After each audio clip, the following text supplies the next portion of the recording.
하나님 말씀 함께 보시겠습니다. 사도행전 8장 4절부터 36절까지 말씀입니다. 하나님 말씀은 신약 사도행전 8장 4절부터 36절까지 말씀 한 절씩 교독하시겠습니다. 사도행전 말씀 제가 먼저 읽겠습니다.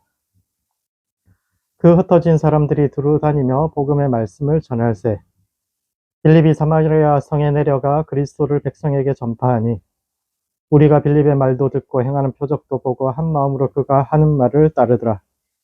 많은 사람에게 붙었던 더러운 귀신들이 크게 소리를 지르며 나가고 또 많은 중풍병자와 못 걷는 사람이 나으니 그 성에 큰 기쁨이 있더라. 그 성에 시몬이라 하는 사람이 전부터 있어 마술을 행하여 사마리아 백성을 놀라게 하며 자칭 큰 자라 하니 낮은 사람부터 높은 사람까지 다 따르며 이르되 이 사람은 크다 일컫는 하나님의 능력이라 하더라. 오랫동안 그 마술에 놀랐으므로 그들이 따르더니 빌립이 하나님 나라와 민 예수 그리스도의 이름을 관하여 전도함을 그들이 믿고 남녀가 다 세례를 받으니 시몬도 믿고 세례를 받은 후에 전심으로 빌립을 따라다니며 그 나타나는 표적과 큰 능력을 보고 놀라니라. 예루살렘에 있는 사도들이 사마리아도 하나님의 말씀을 받았다함을 듣고 베드로와 요한을 보내매 그들이 내려가서 그들을 위하여 성령 받기를 기도하니 이는 아직 한 사람에게도 성령 내리신 일이 없고 오직 주 예수의 이름으로 세례만 받을 뿐이더라. 이에 두 사도가 그들에게 안수하며 성령을 받는지라. 시몬이 사도들의 안수로 성령 받는 것을 보고 돈을 들여 이르되 이 권능을 내게도 주어 누구든지 내가 안수하는 사람은 성령을 받게 하여 주소서 하니 베드로가 이르되 내가 하나님의 선물을 돈 주고 살 줄로 생각하였으니 내 은과 내가 함께 망할지어다. 하나님 앞에서 내 마음이 바르지 못하니 이 도에는 내가 관계도 없고 분깃될 것도 없느니라. 그러므로 너의 이 악함을 회개하고 주께 기도하라. 혹 마음에 품은 것을 사하여 주시리라. 내가 보니 너는 악독이 가득하며 불의에 매인 바 되었도다. 시몬이 대답하여 이르되 나를 위하여 주께 기도하여 말한 것이 하나도 내게 임하지 않게 하소서 하니라. 두 사도가 주의 말씀을 정언하여 말한 후 예루살렘으로 돌아갈새 사마리아인의 여러 마을에서 복음을 전하니라. 주의 사자가 빌립에게 말하여 이르되 일어나서 남쪽으로 향하여 예루살렘에서 가사로 내려가는 길까지 가라 하니 그 길은 광야라. 일어나 가서 보니 에디오피아 사람 곧 에디오피아 여왕 간닥의 모든 국고를 맡은 관리인 네시가 예배하러 예루살렘에 왔다가 돌아가는데 수레를 타고 선지자 이사야의 글을 읽더라. 성령이 빌립더러 이르시되 이 수레로 가까이 나아가라 하시거늘 빌립이 달려가서 선지자 이사야의 글 읽는 것을 듣고 말하되 읽는 것을 깨닫느냐. 대답하되 지도해 주는 사람이 없으니 어찌 깨달을 수 있느냐 하고 빌립을 청하여 수레에 올라 같이 앉으라 하니라. 읽는 성경 구절은 이것이니 일렀으되 그가 도살자에게로 가는 양과 같이 끌려갔고 털 깎는 자 앞에 있는 어린 양이 조용함과 같이 그의 입을 열지 아니하였도다. 그가 굴욕을 당했을 때 공정한 재판도 받지 못하였으니 누가 그의 세대를 말하리요. 그의 생명이 땅에서 빼앗김이로다 하였거늘 그 내시가 빌립에게 말하되 청컨대 내가 묻노니 선지자가 말한 것이 누구를 가리킴이냐 자기를 가리킴이냐 타인을 가리킴이냐. 빌립이 입을 열어 이 글에서 시작하여 예수를 가르쳐 복음을 전하니 함께 읽겠습니다. 길 가다가 물 있는 곳에 이르러 그 내시가 말하되 보라 물이 있으니 내가 세례를 받음에 무슨 거리낌이 있느냐. 네. 사도행전은 복음이 예루살렘과 온 유대와 사마리아를 넘어서 땅끝까지 전해져 가는 그 과정을 담고 있는데 그 중에서 사도행전 8장은 사마리아의 복음이 어떻게 증거되었는가를 이제 다루고 있고 이 장을 다른 말로 빌립행전이라고도 합니다. 빌립이 이제 전체를 책임졌던 그 이야기인데 이 말씀이 오늘을 살아가는 우리의 삶과 신앙의 던지는 의미가 무엇인지에 대해 함께 생각해보는 시간을 갖도록 하겠습니다. 첫 번째, 하나님은 화가 복이 되게 하시는 분입니다. 빌립이 사마리아 선교를 하게 된 이유는 스데반의 순교와 더불어 일어난 박해를 피해서 사마리아로 피했기 때문이고 그곳에서 놀라운 부흥을 일으켰는데 이는 첫 번째, 빌립은 살기 위해 도망갔던 사마리아에서 큰 부흥을 일으킵니다.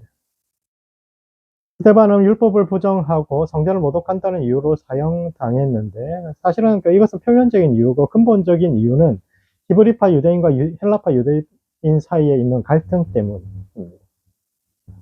히브리파는 뭐 말 그대로 약속의 땅에서 태어나고 자라서 이스라엘의 신앙과 전통에 너무 익숙한 사람들, 그게 너무 당연하게 이제 그렇게 살아온 사람들.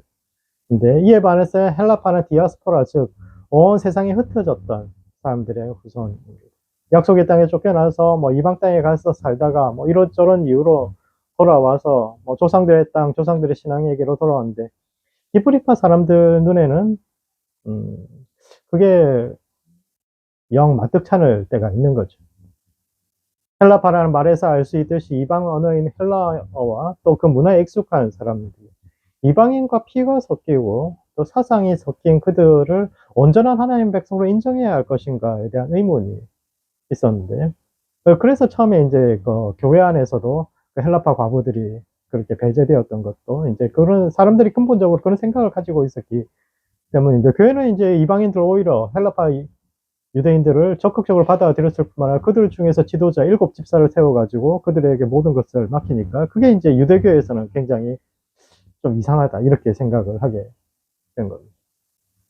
그래서 이제 그 7집사 중에 하나인 스데반을 죽였고 교회를 핍박했는데 교회가 이단이 됐다 이렇게 이제 주장하게. 그 당시까지만 해도 나사렛 사람들이라는 것은 유대교의 한 분파라고 생각했는데 이 사람들이 이제 이단이다 이렇게 정죄하고 그들을 박해하기 시작했는데 그 당시 그들의 블랙리스트의 1위에 올라가 있던 사람들이 이제 스데반과 함께 집사 서임을 받았던 7명, 나머지 6명이죠.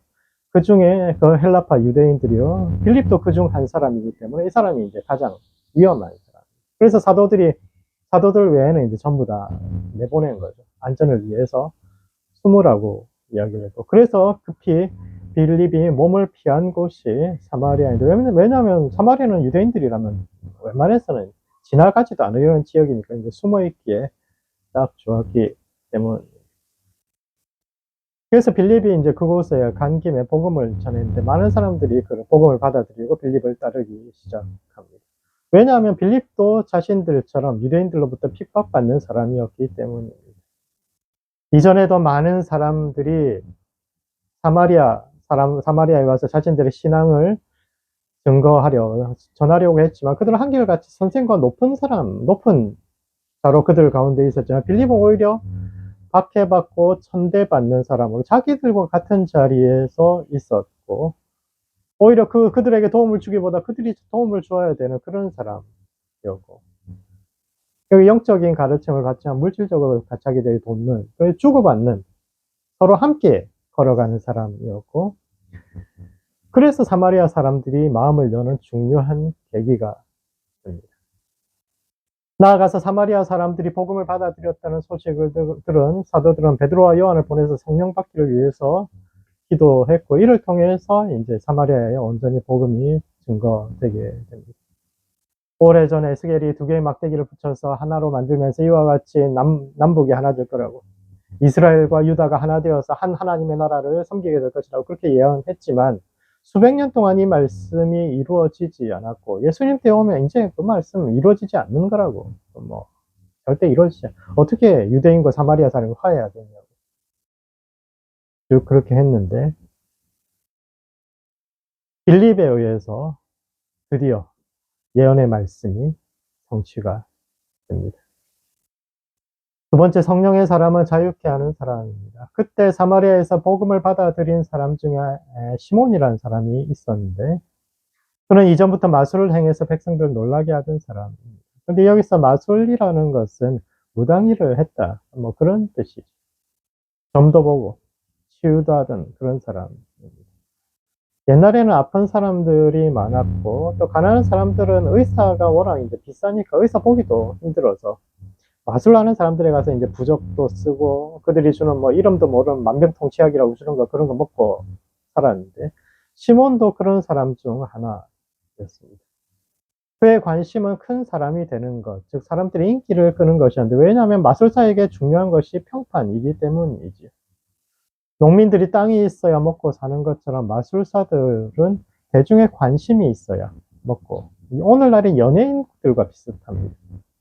인기가 없으면 남들보다 더 용한 거, 신기한 거 자꾸 보여줘서 대중의 관심을 자꾸 끌어야 되지. 뭐 그렇게 관심이 식으면 이제 자기는 먹고 살 길이 있어지는 거죠. 그런데 그가 빌립을 따라다니면서 나타난 표적과 능력을 보고서 이제 깜짝 놀라게 되죠. 아, 이거 진짜 뭐라. 이렇게 생각을 하게 돼요. 근데 어느 날 예루살렘에서 내려온 사도들이 그들의 능력의 근원이 되는 성령을 나누어 주는 것을 보면서 그들에게 돈을 드리면서 이 권능을 내게도 주어서 누구든지 내가 안수하는 사람은 성령을 받게 해달라고 하는데, 이게 우리가 보기에는 이상해도 무당이었던 사람, 이 사람에게는 그게 너무 당연한 겁니다.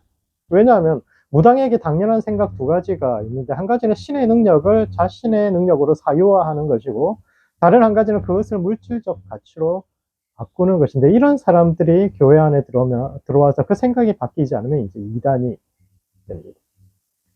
시몬은 신약에 등장하는 최초의 이단인데, 그는 하나님의 능력을 마치 자기가 할 수 있는 것처럼 사유화하는 사람이고, 또 깊은 영적 체험을 통해서 이 세상의 한계를 느끼고, 우리의 영성 자체가 이 세상의 한계를 느끼고 점점 세상을 벗어나서 영원한 세계를 향해서 우리의 관심을 돌리는 그런 방향인데, 그것이 아니라 입으로는 영적 가치를 외치면서 성도들에게 그 물질을 버리라고 좀 그렇게 강요하면서, 자신은 성도들이 버린 그 물질을 받아서 호의호식하는 길을 택하는데, 그런 그를 향해서 베드로가 너는 악독이 가득하며 불의의 메인바 되었다라고 비판했는데, 이는 하나님을 따르는 두 가지 바른 자세가 있다라는 건데, 한 가지는 십자가의 가치관을 가지라는 겁니다.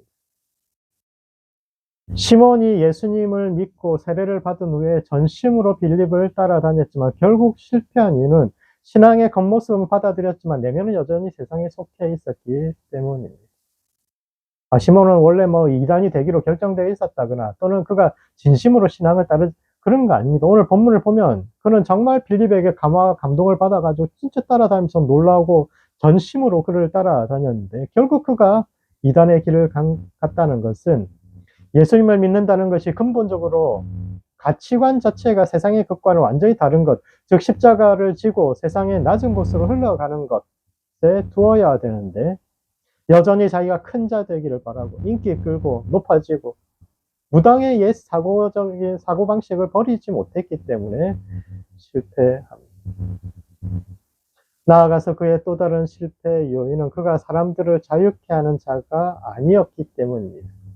베드로가 시몬을 꾸짖는 유일한 언급은 그가 불의의 매인자 되었다라는 것인데, 이 원문을 자세히 읽어보면 그가 불의의 매는 자가 되었다라고도 번역할 수 있고, 이는 빌립과 시몬의 차이, 즉 좋은 사역자와 나쁜 사역자의 차이점이 풀어주는 사역자, 즉 자유케 하는 사역자인가 아니면 자신에게 매이게 하는 사역자인가에 달려있음을 보여주고 있습니다.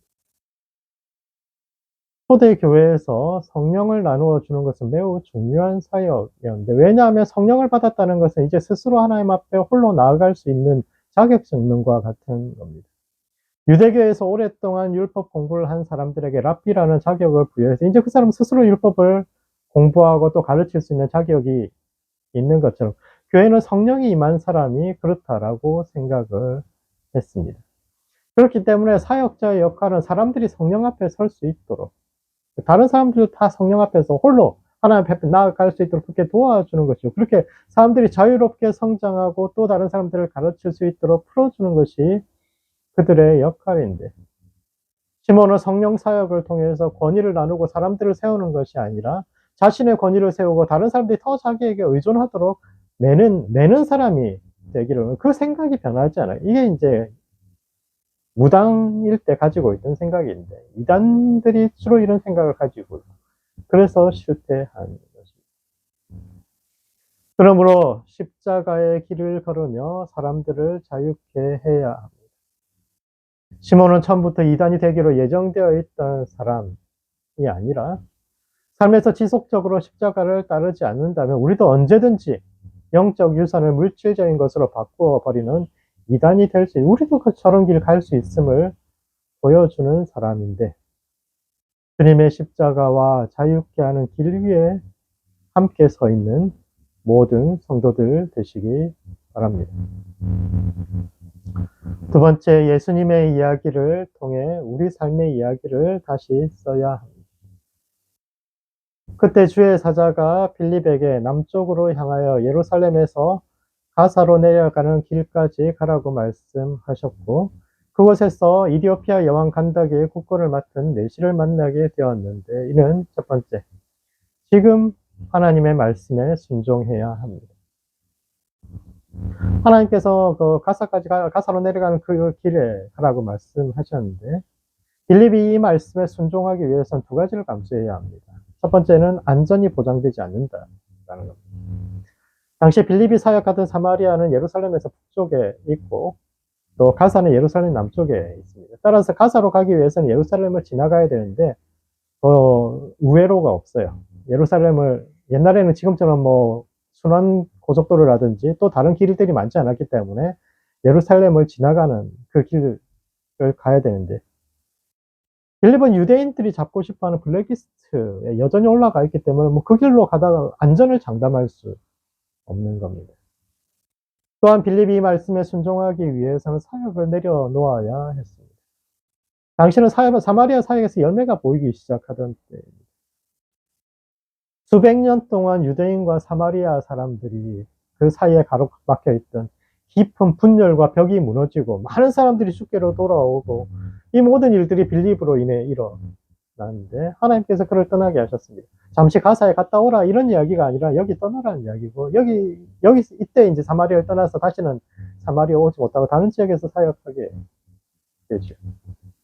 한참 사역을 하는데 하나님께서 이거 다른 사람에게 넘겨, 너는 또 다른 길을 가라 해서 이제 남쪽으로 내려갔다. 그곳에서 이디오피아 여왕 간다게의 국고를 맡은 내시를 만났는데, 이 사람은 왜 예루살렘을 방문했을까요?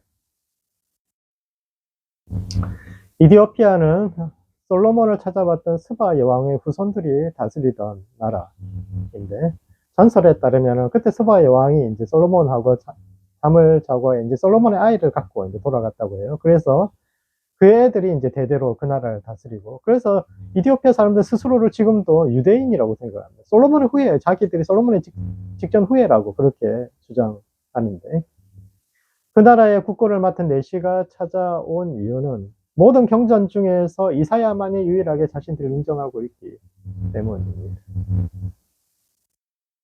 고대 사회에서 내시는 사람 축에 끼지 못하는 존재, 종교적으로는 저주받은 사람들.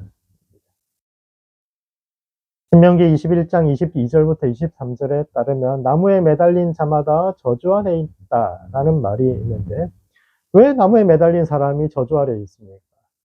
왜냐하면 이 사람들은 중간적인 존재가 되었기 때문입니다. 사람은 죽으면 하늘로 가든지 땅에 묻히든지 뭐 이렇게 해야 되는데, 나무에 달아놓으면 하늘로 간 것도 아니고 땅으로 간 것도 아닌 어디에도 속하지 못하고 구천을 떠도는 존재가 된다. 이래서 이제 저주받은 존재라고 생각했는데, 내시가 그런 존재. 내시는 남자도 아니고 여자도 아니고, 따라서 어디에 속해야 할지가 분명치 않은, 구분할 뭐 어디다 어느 카테고리에 넣어야 될지를 모르는 존재예요.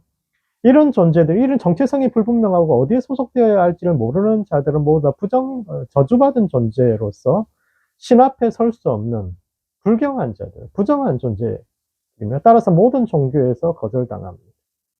당시에는 어떤 종교에서도 고자들에게 예배를 허용하지 않았는데, 이는 유대교도 마찬가지입니다. 구약에서는 고안이 상한 자는 여호와의 총회에 들어올 수 없다고 분명하게 기록하고 있죠. 성경에서도 또 구약에서 들어오지 말라고 그러는데, 하나님 백성 될 수 없다라고 주장하고 있는데, 유일한 예외가 이사야.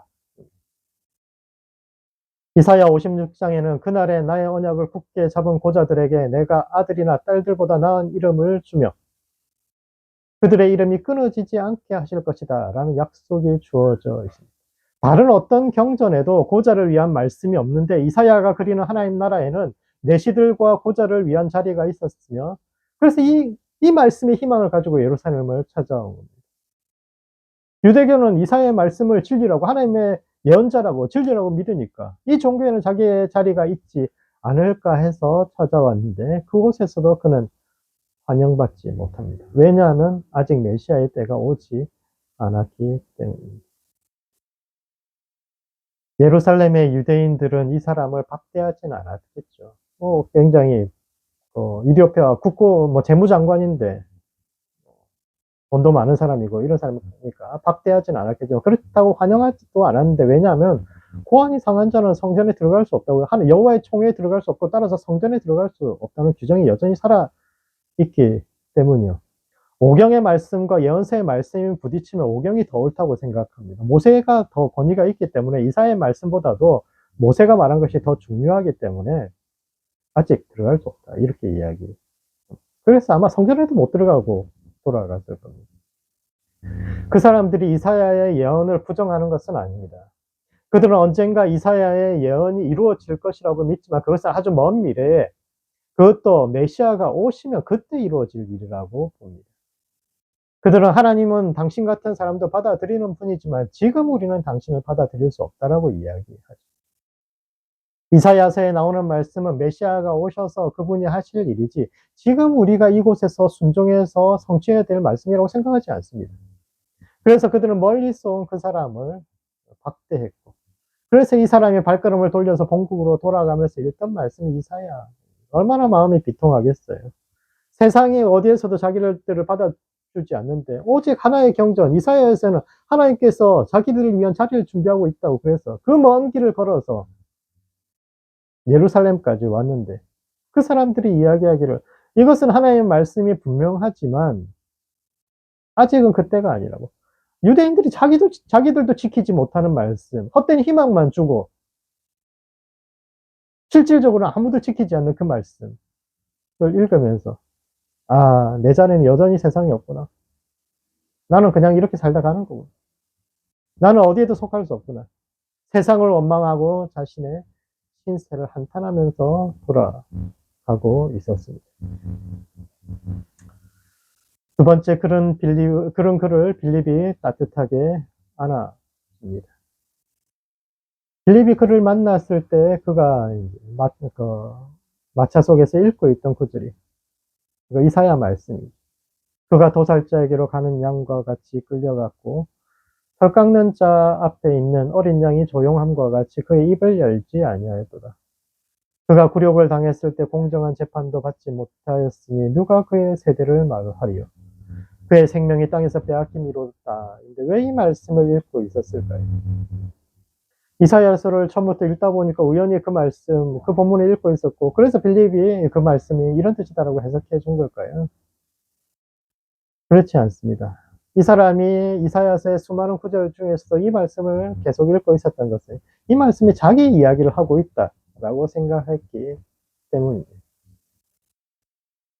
대개 이 본문에 대해서 사람들은 이게 이제 메시아에 관한 이야기, 예수님에 관한 이야기, 십자가에 달리신 그분에 관한 이야기라고 생각하지만 선입견을 버리고 객관적으로 이 말씀을 보자면 세상에 어떤 오해를 했는데 그 속에서 변명도 못하고 공정한 재판도 없이 억울하게 죽는 상황을 이야기하고 있는데 내시들의 삶이 그렇습니다.